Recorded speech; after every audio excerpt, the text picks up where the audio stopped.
UFC, but when you're getting all of these opportunities, like your name on the campus, I think like only really Connor has really had that, like with Copper 12 and stuff like that. So what are are there other goals you're trying to hit besides these title shots?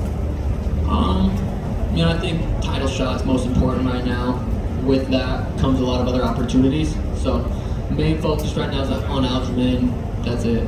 So sticking with the Aljamain, then we're only obviously a month or so away from your fight. Month and a half, 6 weeks. 6 weeks away from your fight. How's camp been? How is camp? It's been really good. It's been longer. It's 5 rounds. It's my first 5-round fight, so definitely started a little bit sooner. I've been in camp for about 6-7 weeks already. Definitely started sparring further out than I usually do. It's gonna be fun. I'm excited. What Dominic Cruz has said in the past, where he's like, there's a significant difference in preparing for a 5-round fight than a 3-round fight. So besides the sparring earlier and getting camp longer, are there any major differences in this camp? That is pretty major. Just the extra 2 rounds.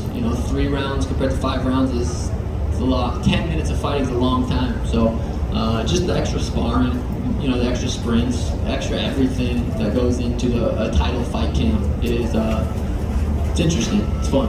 And Aljamain's obviously, he's been the champ for a while. I think he's tied or might have the record for most title defenses. Is this a guy that you think you have to beat twice in a row? Because normally when you get these long-reigning champions, you beat them, they can oftentimes get an immediate rematches. Do you think this is a guy that you're going to have to beat twice? I know he said after this fight he's going up to 45 regardless. So this is a risky fight for him. He could go up right now, be champ, and get that potential, champ fight. But he's risking it because he knows he can get paid. This is a big fight for him, pay-per-view wise. As far as beating him twice, there's so many interesting guys in the division right now. I know Figueiredo's fight Dominic Cruz. So there's some interesting fights around the corner. So I'd say no. Go in there, get the job done. He goes up to 45. No one cares, and then I keep fighting. What do you make of this Cory Sandhaguen and Umar fight?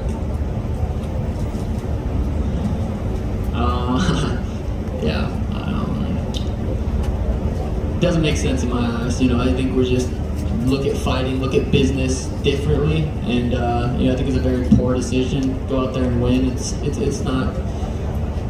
Umar's good. Beating Umar's big, but he's Chito. He just worked Chito, and Chito was about to fight Henry, who just fought for the title. So I just think it's a poor decision on his management part, but everyone's do their own thing. Well, it was just actually revealed that Chito's going to fight Pedro Munoz now. What do you make of that matchup? Yeah, 2 dudes I finished. Interesting fight. Pedro looked good against Gutierrez, so I think, and Chito looked really good against Cory. Just kidding, he did not. He looked horrible. He literally didn't look like he knew how to wrestle. So, just going off their last 2 fights, I think Pedro can go in there and get the job done.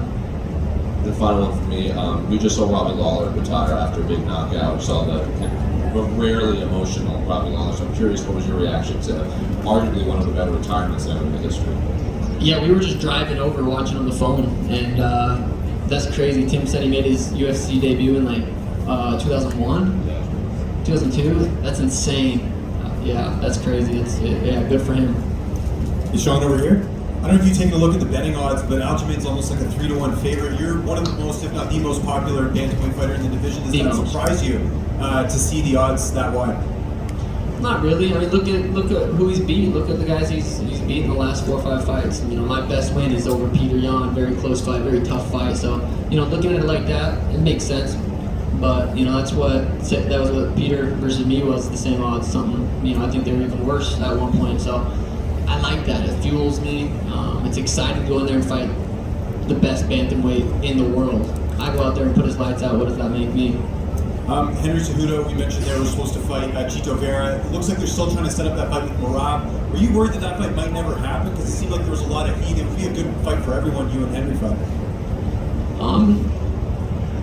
I don't know if Henry's come yet.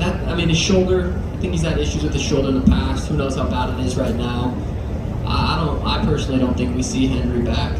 So, but if he does come back, gets a win, very, very interesting fight. Me versus Henry is a huge fight. And just last one for me, what would it mean to win a UFC title and being a veteran of the Contender Series? We saw Jamal Hill win the title. I know that's something you're really proud of. What would that mean to you to win it, just being one of the fighters that came from that show? Yeah, that'd be awesome. I mean, I think the Contender Series is the best platform to get into the UFC, and being there early on is super cool. I feel like it was so long ago.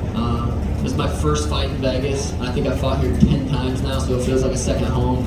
It'd be really cool to defend my belt here in Vegas in December, if all goes well. Definitely not overlooking Aljamain Sterling. I understand how good he is. So, but if all goes well, I'd like to bring the belt back here and defend it. Sean, did you secretly want your first title chance to be in Vegas? You know, all your fights basically after the Vegas fight in Boston. Like, did you want your first title shot to be in Vegas? Yeah, not secretly. I would love my first title defense to be in Vegas. I got Resorts World right there, fight week, make it nice and easy for me. Head over there after party at Zoop, which is also happening tonight. But yeah, Vegas, I would love to. I love fighting in Vegas. I mean, I'm very excited to fight in Boston, though. I really am. But Vegas it's just something different here. You have anything planned for your hair?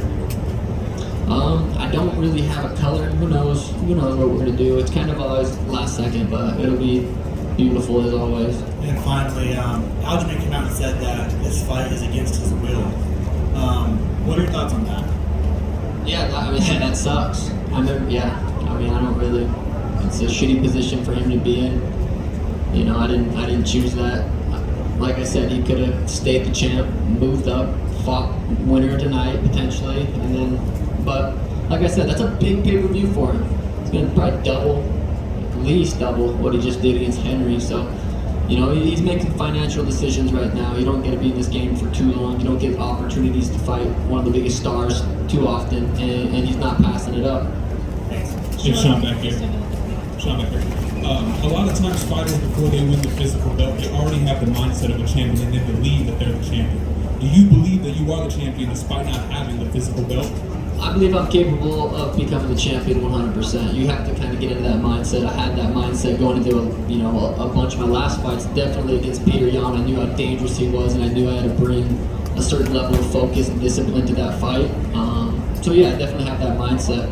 And then also, last one for me. I know a lot of times, fighters, they like to visualize the fights and sequences before they actually happen. And we've seen people like Israel Adesanya, they get emotional and they just think about their journey and they think about the fight itself. For you, whenever you do visualize this fight, what are the emotions like? Yeah, I think there's still 6 weeks of work. We still got a long time. The closer I get to fights, the more I can kind of visualize and see what's happening. I have a good idea of how this fight's going to play out, but fighting's fucking crazy. So, you almost have to be prepared for everything. Obviously, Aljo's a very heavy grappling guy, so, I see it playing out a certain way. The closer the fight gets, the more clear that vision becomes. Sean, just here. You said about how you think the fight will play out. Where do you see your strengths in this fight? Wrestling. I'm gonna wrestle fuck him. Just jokes. I'm gonna do what I do. I mean, it's no secret. It's a striker versus grappler matchup. That's it. I'm gonna go out there and try to put his lights out. I do that every time I fight. Has there been anybody that's hurt Peter Yan? Anyone that's been able to catch him, crack him? I dropped him to a knee in the second round. I can find people's chins. I do find people's chins. I built a career off knocking people out in the first round.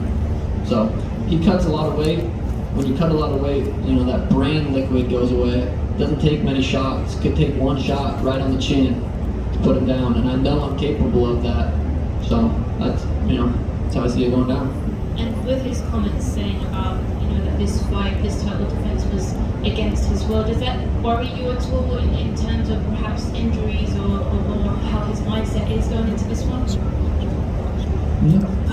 No, not really. I mean, he's been very vocal. He's got some kind of bicep injury or something.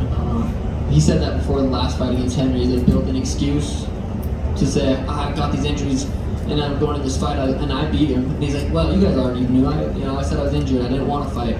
Built an excuse, is what it sounds like. But he's gonna make the fight. He's gonna make the fight. He's gonna get paid. He's gonna make it there. We'll see how good he shows up. But I do think he's taking this fight very serious. I do think he looks at me as very dangerous. So I expect the best Aljamain to show up.